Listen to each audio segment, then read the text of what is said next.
Continuamos en Entre Noticias. Recuerden nuestras redes sociales para que sigan interactuando con nosotros, @EntreNoticiasCB. Pese a todas las situaciones, el cambio climático que se han presentado, no solo en Venezuela, sino en el mundo entero, con las diferentes tormentas, todo esto que se ha venido registrando en los últimos días. Entonces, pues bueno, nosotros hemos decidido realizar un programa hoy dedicado a esto. ¿Qué debemos hacer para prever las inundaciones o este tipo de situaciones en general en Venezuela? ¿Cuáles pueden ser los factores y cómo prepararnos? Por eso, hoy está con nosotros el ingeniero Abraham Salcedo y hoy nos estará hablando acerca de la preparación de nuestras casas ante las lluvias, la planificación antes de construir. Y pues bueno, el señor Abraham Salcedo es jefe del Departamento de Hidrometeorología de la Universidad Central de Venezuela. Bienvenido, qué gusto tenerlo por acá. Gracias, gracias. Un placer, gracias. un placer y sobre todo porque es algo que nos está tocando de cerquita en este momento. Sobre todo no es algo errado ver en este instante, hemos leído mucho los titulares en Mérida, en diferentes estados de nuestro país, cómo están, incluso en el extranjero, como por ejemplo en Nueva York, cómo ha estado todo este proceso de las inundaciones. Entonces, primeramente vamos a hablar del concepto como tal. ¿Cuándo podemos decir que está ocurriendo una inundación? Sí. Bueno, las inundaciones son recurrentes, no solo aquí, sino en todo el mundo, porque es un fenómeno natural.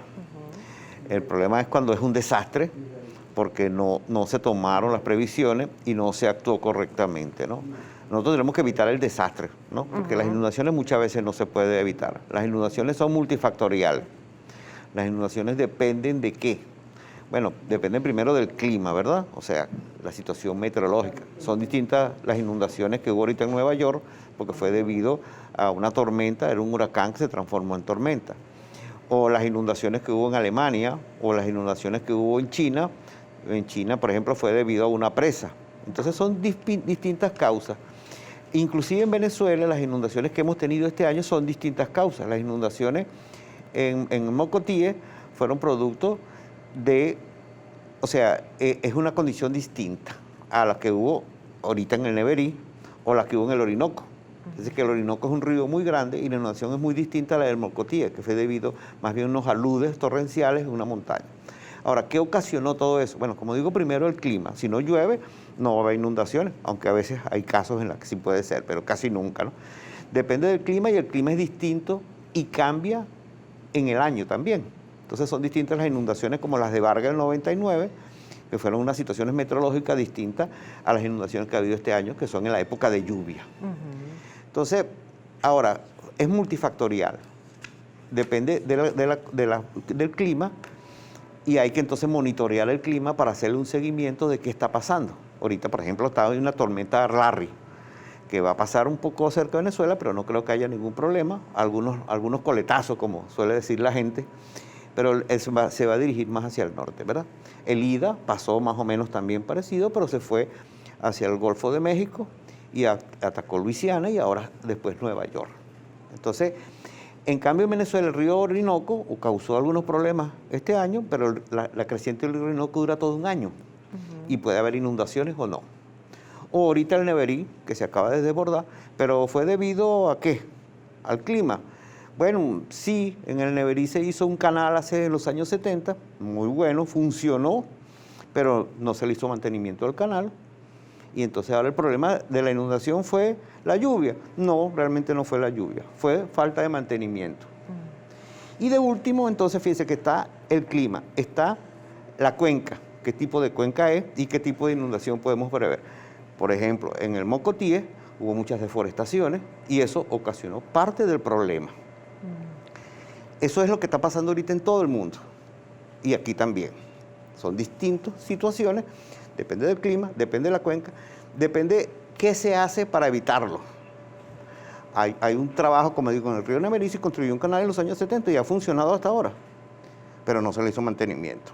A veces sucede como en la quebrada Agüemaí, en el año 2003, también una quebradita, y no debería haber habido problemas, se hizo una buena obra hidráulica, pero ahí intervino entonces que en el canal de drenaje había restos, carros, de todo.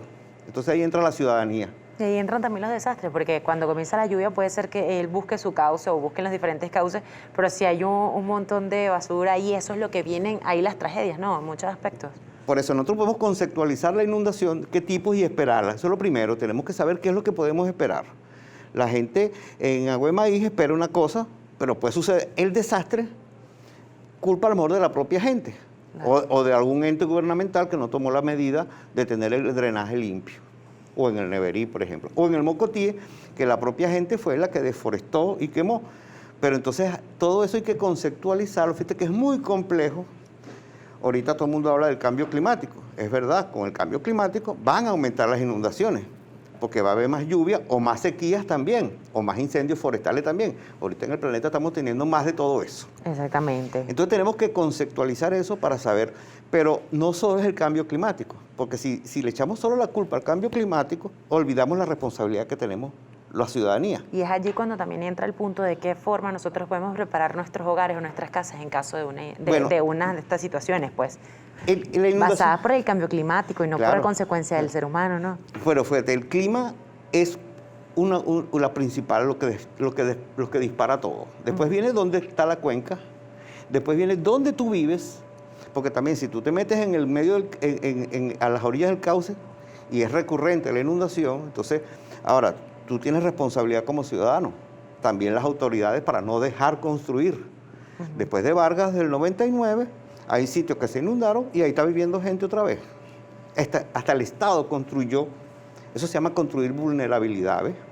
Entonces el clima, por más que tú le eches la culpa al clima, evidentemente, o sea, el desastre es otra cosa.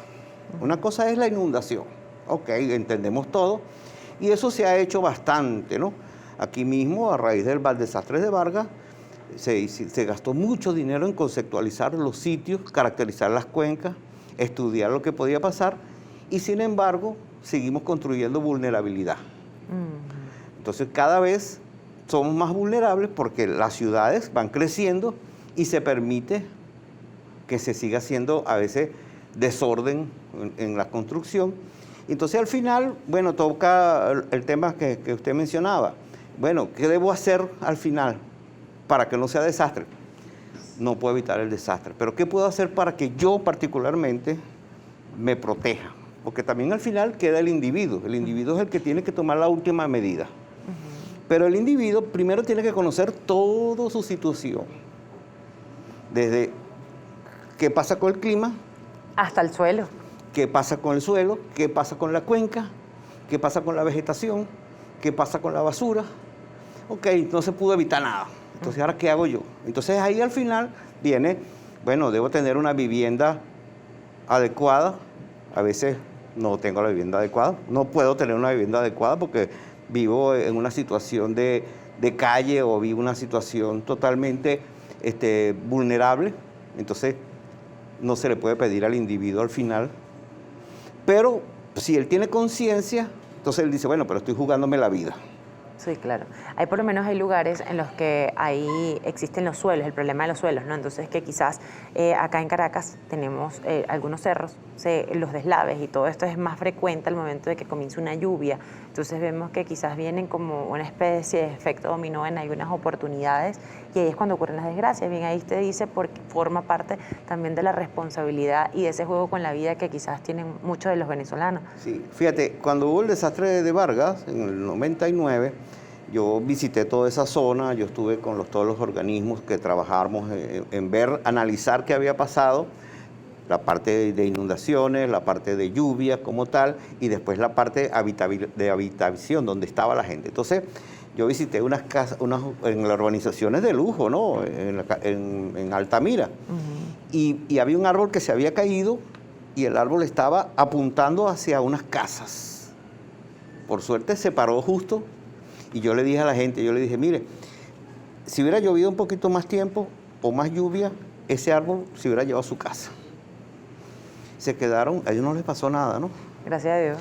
Tomaron la medida y después yo pasé el tiempo, me dice, no, ellos vendieron eso. Bueno, venderlo también, ¿a quién se lo habrán vendido y quién habrá tomado después? Conocerá su riesgo. Claro. Esa gente era vulnerable, a pesar de que su problema no era una gente indigente, o sea, no estaba en estado... Sin embargo, esa casa sigue siendo vulnerable. Claro, y hay que muchos árboles que quizás no queremos hacerle daño a la naturaleza y cosas como esta, pero que en algún momento nos pueden afectar y pueden traer un daño peor. Entonces, bueno, hay que hacer como un sopeso, que es lo que nos cuesta, ¿no? Claro, entonces fíjese, hay que hacer todo, una descripción de todo y hacer los protocolos hasta que uno llega a tener un sistema de alerta. ¿Cuáles son los puntos básicos que se deben tener en consideración al momento de realizar una vivienda que no tenga riesgo? Fíjate, hay zonificaciones, se debe hacer una zonificación. Para que tú sepas, nunca hay riesgo cero. Claro, siempre existe una variante. Entonces, tú tienes que saber, bueno, mi riesgo es el 70%, el 50%. Entonces, yo debo conocer cuánto riesgo tengo yo. Y entonces tomar la decisión. Al final le toca al individuo tomar la decisión si no hay más remedio. Porque ¿cómo hacemos en Caracas? No podemos zonificar de esta manera que la gente no viva sin riesgo o que el riesgo sea bajo. Ese, como mencionaba el tema del sismo, ¿no? Caracas tiene mucho riesgo sísmico. ¿Cómo hacemos para que la gente, ya está construida la ciudad, vamos a sacar toda la gente? Entonces, por lo menos tenemos que hacer una descripción y conocer la vulnerabilidad que tiene, la vulnerabilidad física, la vulnerabilidad social, porque el riesgo que depende de la amenaza, por ejemplo, aquí poco pasan huracanes, llegan tormentas, han llegado la tormenta, como la tormenta Brete 1993. Puede ser que con el cambio climático aumente el riesgo de cierto tipo de tormenta. No estamos 100% seguros, pero son escenarios, ¿ves? Con el cambio climático tenemos escenarios de que pueden pasar más cosas. Entonces, el mapa para comprender la situación de eso es lo que le compete al Estado, a las universidades, porque hacen la investigación, porque hacen los análisis, y al Estado, que ayuda a que eso suceda, pero además de eso toma las acciones de no dejar que la gente construya en sitios que el riesgo es muy grande. O sea, es decir, dentro de los factores importantes a tomar en consideración son suelo, agua, que no esté cerca de que no esté río. cerca de los cauces, por supuesto, que la cuenca sea lo menos vulnerable posible y no vivir tan cerca del cauce. Yo debo evitar, por ejemplo, en el Orinoco, ¿cómo hacemos? La gente vive cerquita del río porque necesita el río. Entonces la gente aprende a vivir con eso. Y cuando el río empieza a subir, la gente se va moviendo. Hay sitios donde usted sabe que la gente tiene una casa pegadita al río, 2 meses la casa la movieron más arriba y vive ahí y casi nunca le pasa nada. Ellos, dentro de su conocimiento ancestral, saben cómo vivir con eso. Y eso pasa en muchas partes del mundo también, ¿no? Ahora, es difícil entender eso en el barrio de La Línea, de Petare, que se inunda todos los años. Bueno, pero es que la gente estaba, ahí pasaba el río, canalizaron y entonces mejoramos un poquito. Entonces ahora las inundaciones no son tan fuertes como eran hace 50 años. Sin embargo, la canalización no continuó, se paró en un sitio por razones económicas, por razones políticas, no sé, pero eso no se hizo. Entonces ahora siempre tiene su riesgo. Ahora, no podemos sacar toda esa gente, siempre pasa eso. Ahora bien, ¿cómo nosotros debemos prepararnos ante un temblor que hace poco lo vimos, que fue muy suave, pero sí, realmente es un temblor? Puede ser quizás el anuncio de algo más adelante. Siempre tenemos que estar preparados. ¿Cuáles son esos sistemas de alerta que tenemos acá en nuestro país? Bueno, fíjate, hay veces que realmente, si ya vivimos en una estructura, un edificio, es complicado que yo voy a cambiar eso, lo que significa. Pero yo debo conocer el riesgo que yo tengo, mi vulnerabilidad, que es lo que me somete a mí a que yo pueda, que haya el desastre. Porque la amenaza, por ejemplo, los terremotos son una amenaza latente.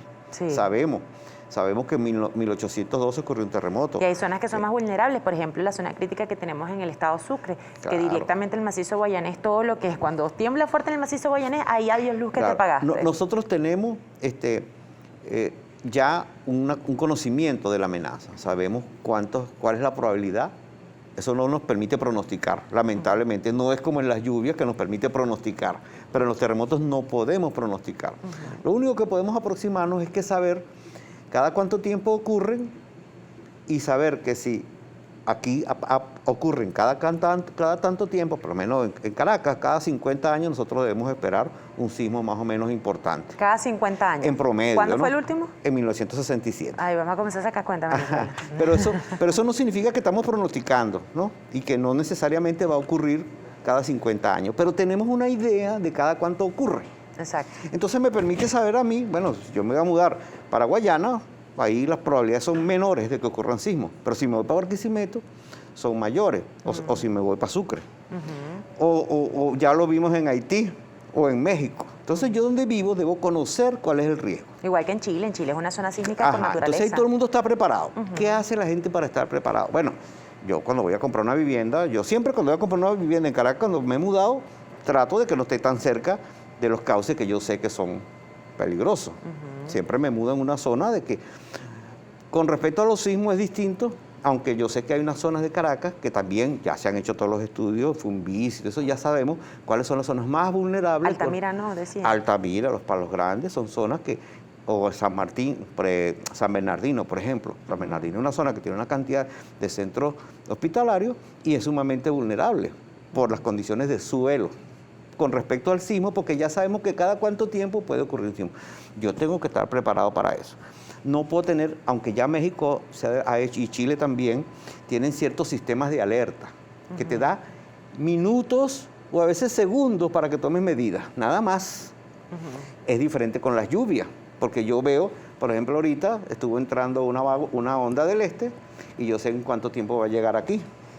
Yo sabía que podía pasar algo hacia el sur, donde ocurrió allá en Mocotíes. No tengo nunca la certeza 100%. Ahora, en una zona como Mocotíes, que en el 2005 también sucedió algo terrible.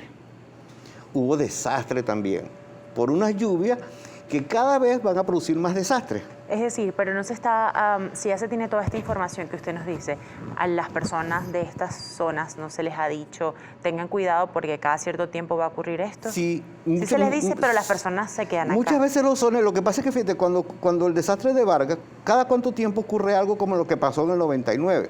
También más o menos cada 50 años, ¿verdad? En el 51 había ocurrido. Yo hice, cuando era estudiante en 1979, hice un video de todo lo que podía pasar en Vargas. Eso lo hice en el 79. Y ese informe pasó al gobierno, pasó a todas partes, y la gente, no, pero eso hace mucho tiempo, decía la gente. Va a ser dentro de mucho tiempo. No, que eso había pasado hace mucho tiempo. O sea, como que eso ya no iba a pasar más aquí. Cuando sucedió eso, bueno, la gente decía eso. Después ocurrió lo del 2005, que no fue tan fuerte, y entonces ocurrió también. Entonces la gente decía, cuando yo le decía, mira, hay que tomar previsiones, hay que hacer esto. Y con las lluvias se puede hacer pronóstico, porque usted puede ver cuándo viene la lluvia, qué tipo de lluvia es, saben qué cuenca vive, qué vulnerable es, y establecer los protocolos.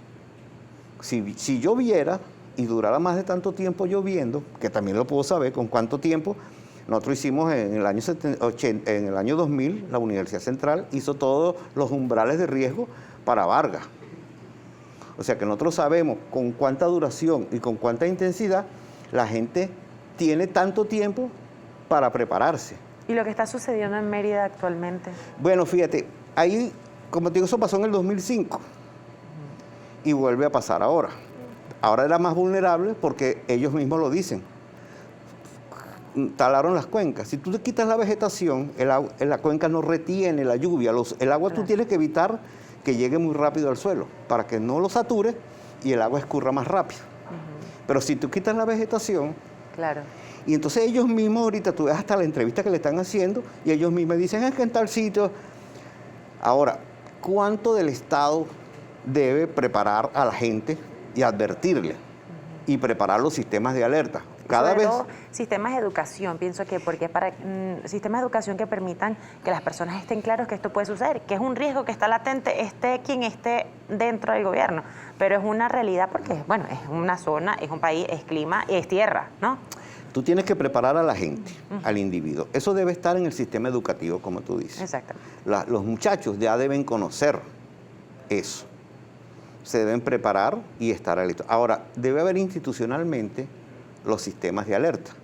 Desde que el instituto que pronostica las lluvias diga, estamos en la temporada de lluvia, por ejemplo, ahorita este año, bueno, hubo niñas o niños, que la niña y el niño afectan a la cantidad de lluvia que hay que caer en el país. Entonces, si ya tú sabes que eso es una circunstancia que no la vas a poder cambiar, tú dices, este año yo me preparo. En cambio, cuando hay niños, normalmente llueve menos, entonces digo, yo me preparo para que vaya a llover menos. No quiere decir que no hay problemas, porque van a venir los incendios forestales.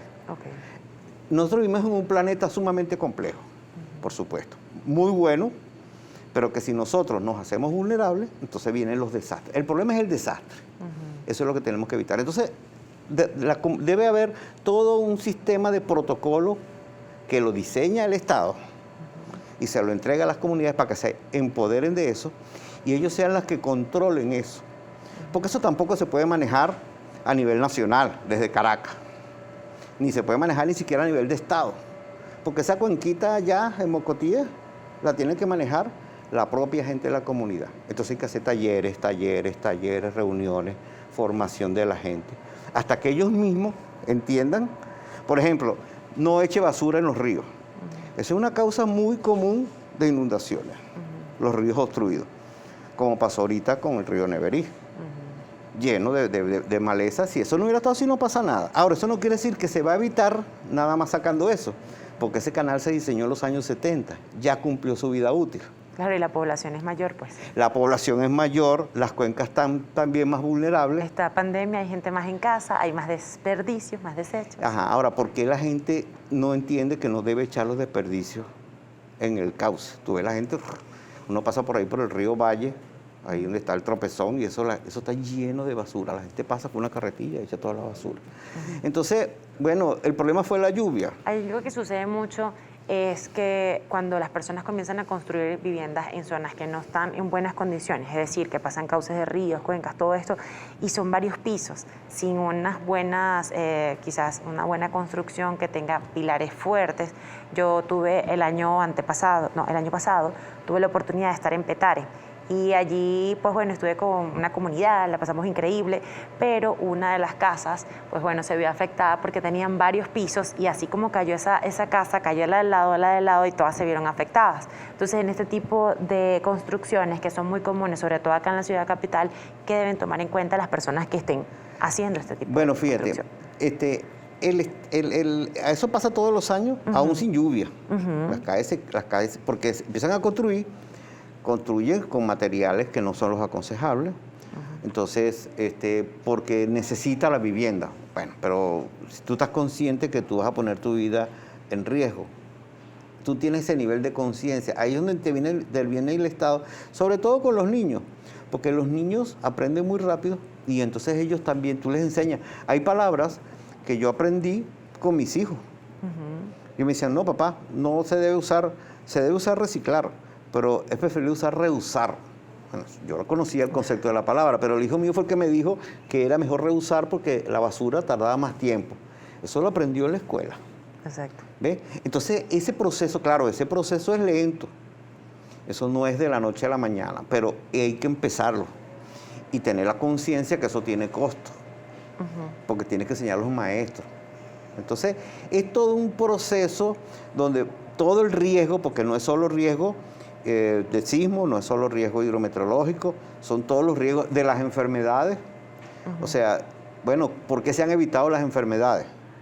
¿Existe algún organismo en el que las personas puedan quizás al momento de construir, bueno, no tengo la duda, lo voy a hacer, siento que tengo algunas condiciones, pero quisiera saber qué posibilidades hay para que me puedan asesorar de manera quizás gratuita, alguna institución del Estado que permita, por ejemplo, mira, yo estoy aquí en una zona, sí, es verdad, hay un río que pasa, pero quiero armar una casa de 3 plantas para mi familia y ¿se puede alguien que le pueda brindar esa asesoría en este momento? Sí, claro, es que los organismos del Estado están en la obligación, primero, de supervisar todas las construcciones que se hagan.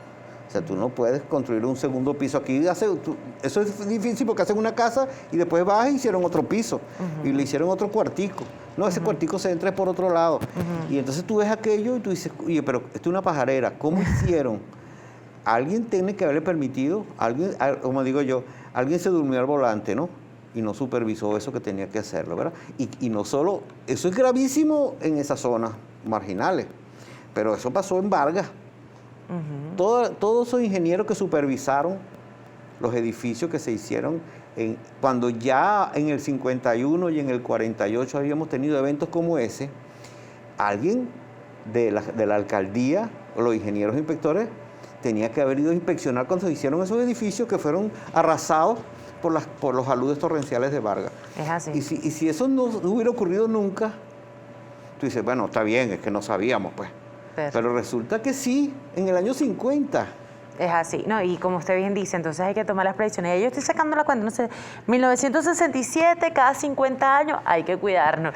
Muchísimas gracias por habernos brindado toda esta información y sobre todo para nosotros estar atentos de que, bueno, que sí, hay cosas que ya sabemos, pero no las podemos dar por sentadas ni por entendidas. Es mejor buscar la asesoría y bueno, de igual forma, estar muy atentos con relación a todo esto. Quizás ahora que los chicos no están yendo a los colegios, no existen quizás los sistemas adecuados de educación, pero eso no está pasando aquí, está pasando en todo el mundo por el rollo de la pandemia. Pues bueno, vamos a tratar en casa, ver cuáles son esos sistemas de alerta, por lo menos en casa, para poder estar todos preparados ante una situación como esta. Abraham Salcedo estuvo con nosotros, jefe del Departamento de Hidrometeorología de la Universidad Central de Venezuela.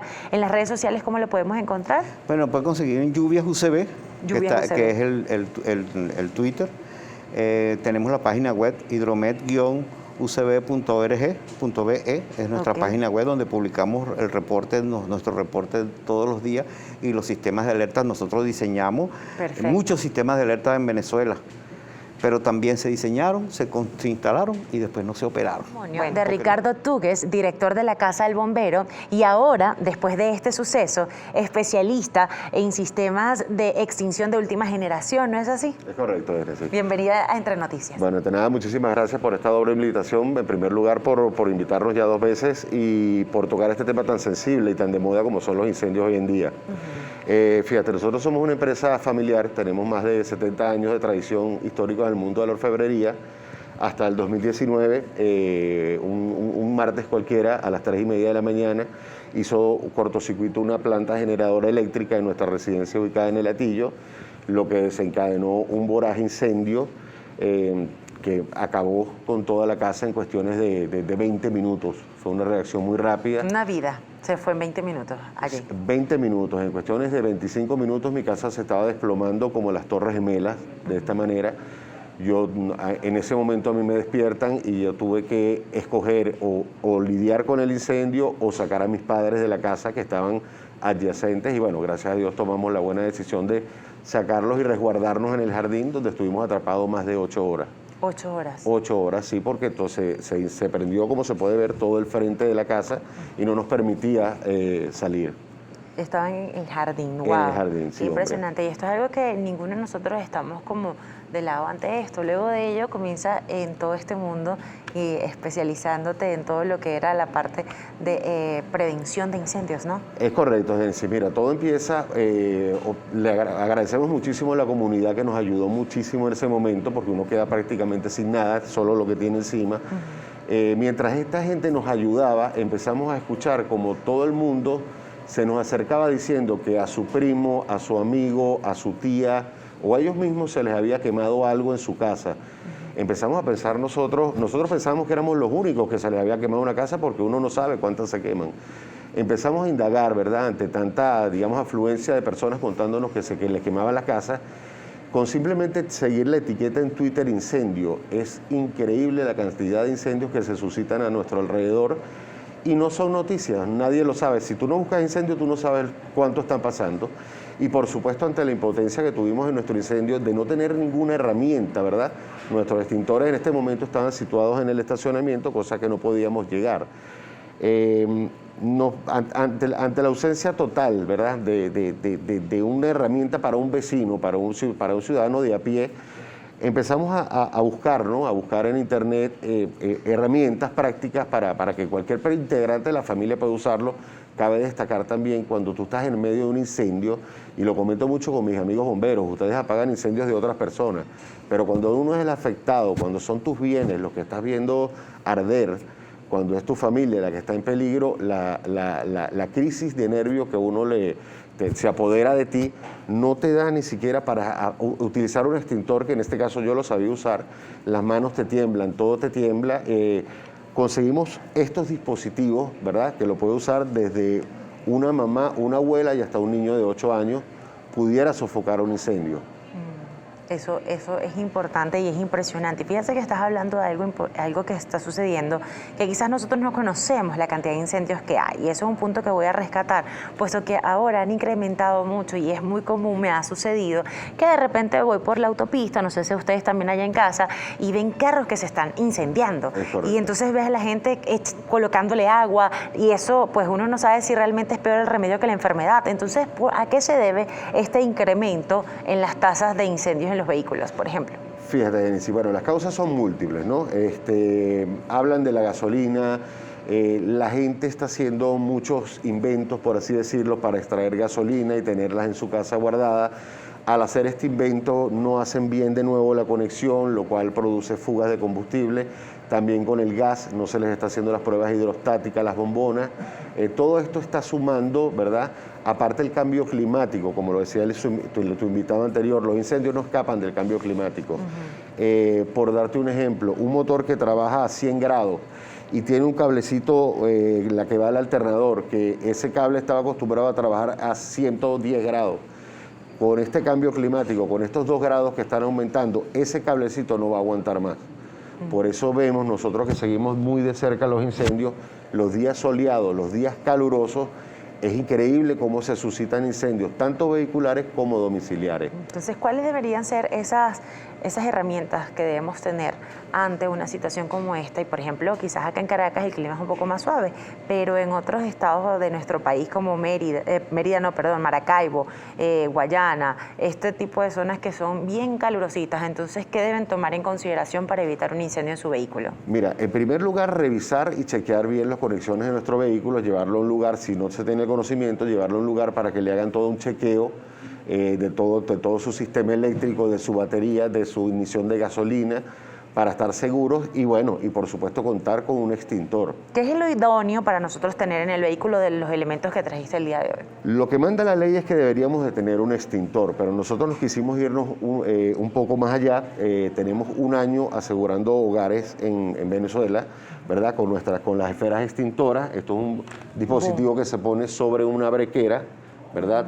Al detectar el fuego, esto explota y libera un polvo extintor, el cual apagaría un lugar como del tamaño de tu estudio, más o menos de 6 metros cúbicos.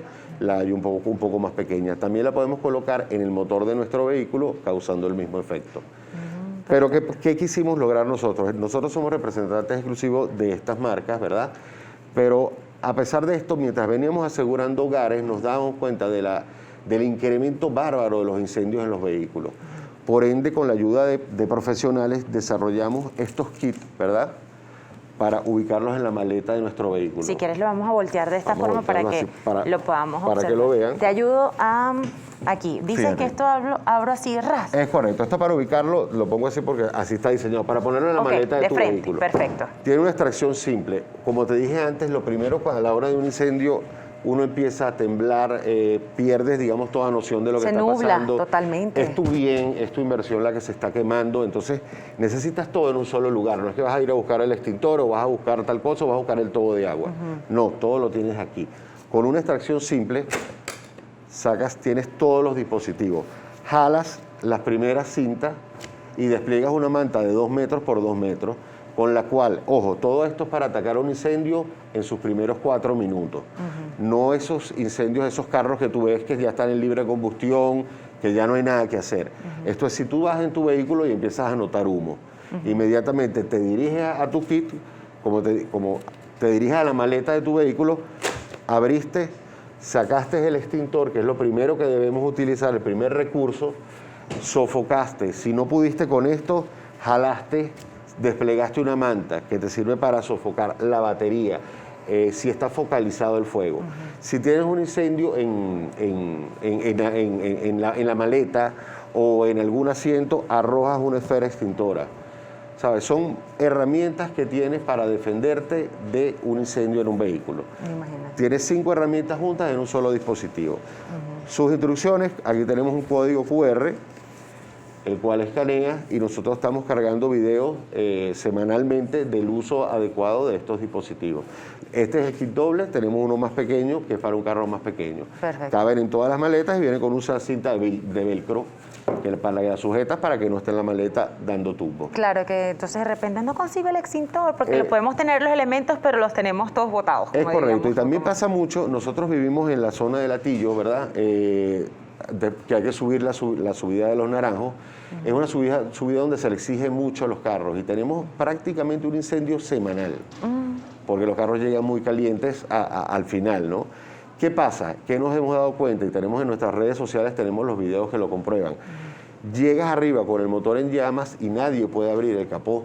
Así tú tengas un extintor, ¿cómo vas a abrir un capó Te que quemas. está a 100, 500 grados centígrados? Él no puede.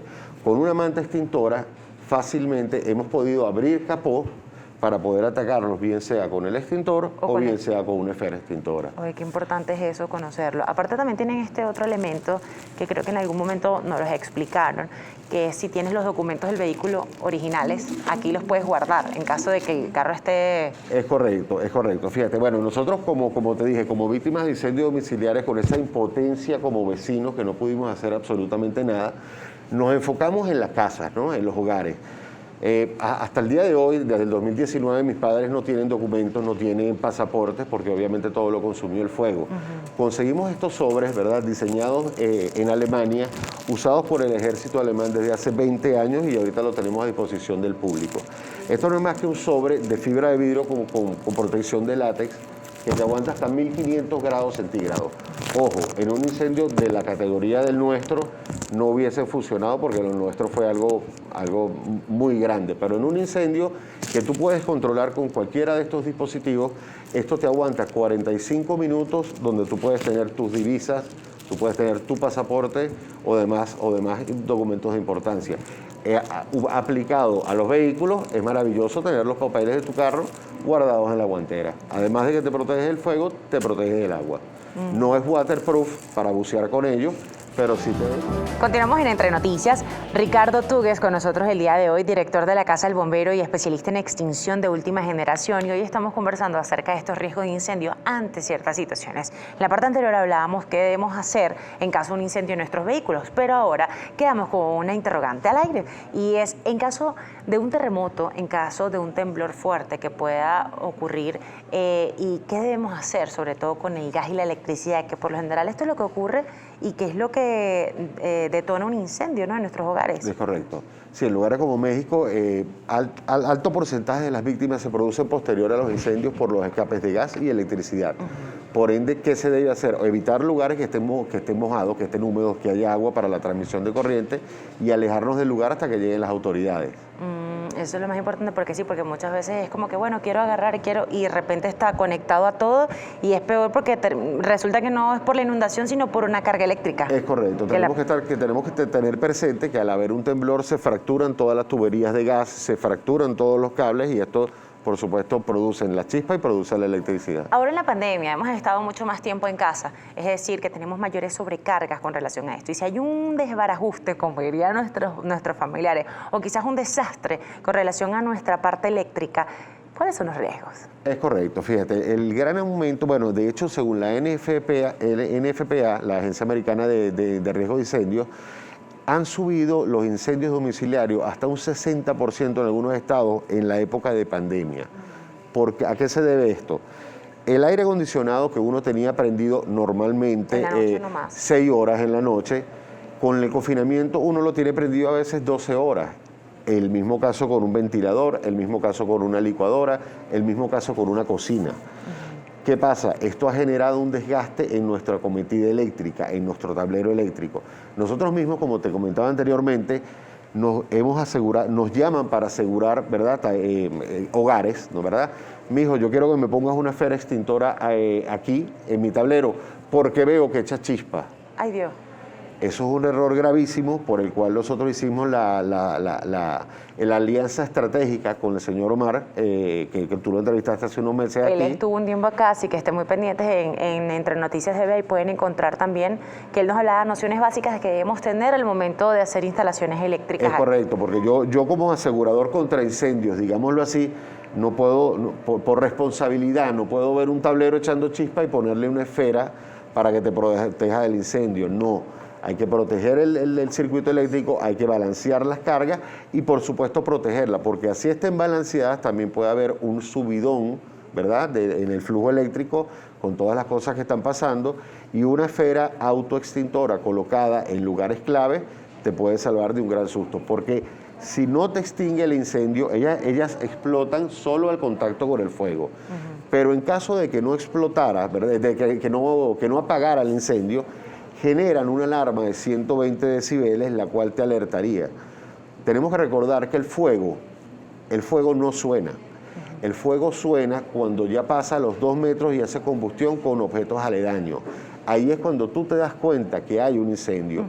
Tampoco huele hasta que hace contacto con objetos aledaños. Con una esfera, y te lo digo por nuestro propio caso, ¿no? Nosotros nos despertamos a las 3:30 de la mañana cuando ya el incendio tenía 2 metros. Más sin embargo, yo con cualquier equipo de esto he podido haberlo solventado. Con una esfera haría una gran explosión, ¿verdad?, de 120 decibeles, que es más o menos el equivalente a un fosforito, lo que decimos coloquialmente en Venezuela, un fuego artificial, el cual a las 2 de la mañana es algo que te va a llamar la atención. Si la casa está vacía, si es una casa de playa o tanta gente que se ha ido del país, digamos, y tiene sus hogares solos, esto podría alertar hasta a los vecinos de que algo está ocurriendo, dándote un valioso tiempo de acción, bien sea para huir del lugar o llamar a las autoridades.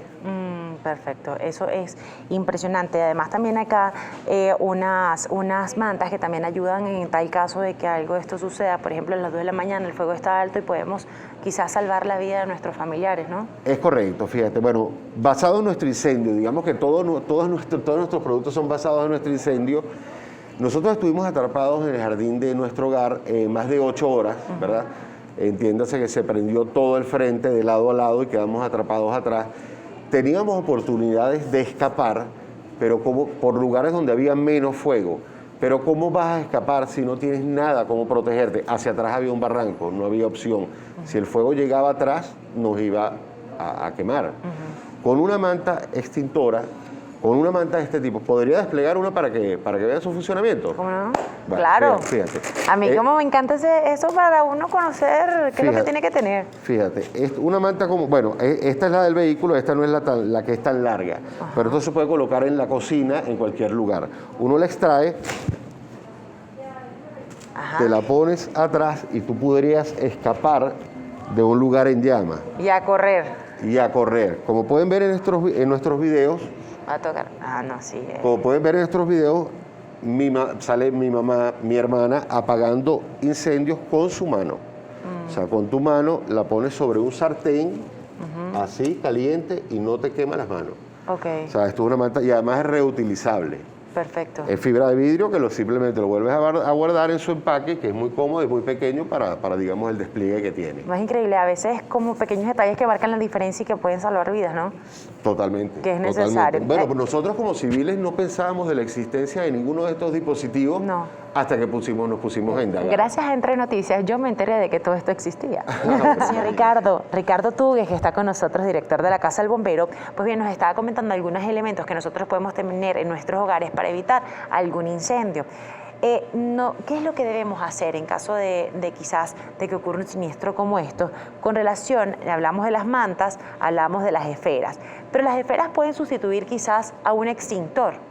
No, o sea, definitivamente no. O sea, ni por fábrica ni por conciencia nosotros, a pesar de que recibimos muchísimas llamadas semanalmente de personas que quieren sustituir sus extintores clásicos por esfera. Okay. Y la respuesta es bastante simple y es la física.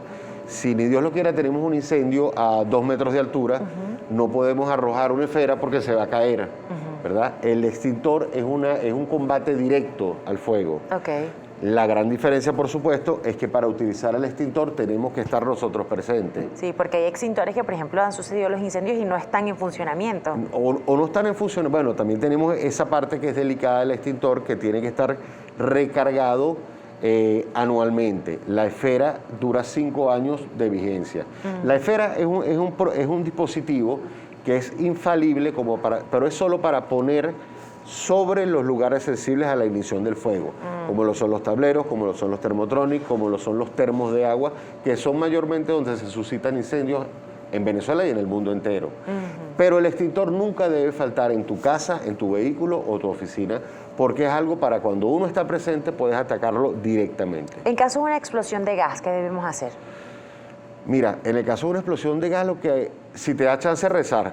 Correcto. Pero para evitar una explosión de gas sí podemos hacer algo. Sí podemos hacer, porque... Sí. Fíjate, bueno, con el gas es muy delicado lo que está pasando. Parece mentira, pero hasta por la epidemia del COVID, ¿verdad? Y la falta de percepción del elemento que el gas emana para poder nosotros para poderlo detectarlo. oler. Sí, bueno, y también que no tienen olfato muchas personas. A eso me refería. Además que aparentemente no le están agregando el mercaptano en algunos casos. El mercaptano es la sustancia que se le agrega al gas para que huela a gas, ¿verdad? Lo que lo hace perceptible para el ser humano. Tenemos las personas afectadas del COVID que no quedan con un buen olfato, o las que están pasando por el COVID que pierden el olfato. Esto está desencadenando varias tragedias, como ya hemos visto en noticias, pues. ¿Qué es lo ideal? Como siempre, al igual que las esferas, lo primero es proteger, revisar, hacer mantenimiento de nuestras cometidas de gas. Pero sin embargo, es ideal poner un detector de gas. Nosotros traemos puras herramientas de uso doméstico. Toda empresa tiene su cometida, su central de incendios, ¿verdad? Que te alerta de más o menos de lo mismo de nuestros productos, pero estos son de uso doméstico. Nosotros mandamos a diseñar este sensor de gas especialmente para Venezuela. Este sensor no solo nos detecta 6 tipos de gases, sino que nos detecta hasta 8 gases tóxicos para el ser humano. Tenemos que tener en cuenta que el 80% de las muertes en un incendio son por inhalaciones de gases tóxicos. Esto es un dispositivo, y digo que es diseñado por nosotros para Venezuela, porque en principio trajimos uno que no funcionaban con baterías y nos llamaban de lugares de Maracaibo, por ejemplo, donde no hay luz. Entonces les daba miedo ese, digamos, periodo sin luz. Este dispositivo lo diseñamos que aparte que te detecta 6 gases, monóxido de carbono, o sea, ni Dios lo quiera, un escape de un carro se está metiendo en tu hogar. ¿Y eso lo detecta? Esto lo detectaría. Es un dispositivo que con enchufarlo lo pones en tu cocina o en tu lugar accesible y te va a no solo te va a emitir una alarma, sino que te va a advertir. Y sobre todo en este momento donde hay personas que por el COVID no tienen olfato. Bien, también tenías otro elemento que está por sorpresa, que podemos utilizarlo para nuestros vehículos, para finalizar, para que tomen en consideración eso. Es correcto. Bueno, los invito a que nos sigan en nuestras redes sociales. En los próximos días vamos a lanzar un dispositivo diseñado por nosotros, la Casa Bombero, asesorado por los principales cuerpos de bomberos de Venezuela, un dispositivo infalible para extinguir incendios en motores de vehículos. Con una colocación simple en el capó de tu vehículo puedes estar tranquilo. Y digo también, hechos para Venezuela porque están hechos bajo especificaciones de trabajar con la temperatura en que estamos en nuestro país. Es decir, Maracaibo, Puerto Ordaz, toda esta gente en Bolívar, en toda Venezuela.